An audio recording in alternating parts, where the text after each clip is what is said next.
Mahigit 5 taong pinagugulang, pinuhunan para lang may matutunan. Nanatili sa baba na sabik na masinaganang, kaso lang hindi ako natututukan. Tinutukan kina sa mga natitira kung bala mapakinggan din ninyo at makilala. Inasahan na nilang walang pag-asa makukuha, kaso lang hindi ako naniniwala. Ang kinahantungan umabot sa susulan na kailangan ko na ulit yata magpakita. Makabago ng panlasa, kaso di na sa'kin bao gumawa ng mga bara na parang binabalasa. Mapuro lang mga dila na bulol, kaya takot na subukan at di matama-tamaan ang gusto matamasa. Huwag ka na umasa, eto na naman yung mga linya matagal ko nang ginagahasa.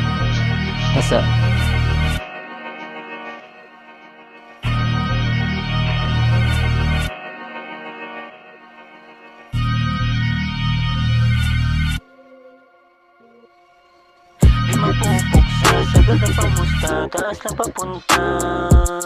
Nakatutok sa mga kumamusta, mga saliwa na tutos ka. Tatapo na mahihina mga tupa, nagpakawala na parang pinasok ka sa may kutanak ng puta. Di ka na katunog, white, malakas na kidat pagkatapos na mahinang kulog. Ganto na ako dati pa, diba nakakapagtakang pinasahan ka ng apoy nang di mo nahalata.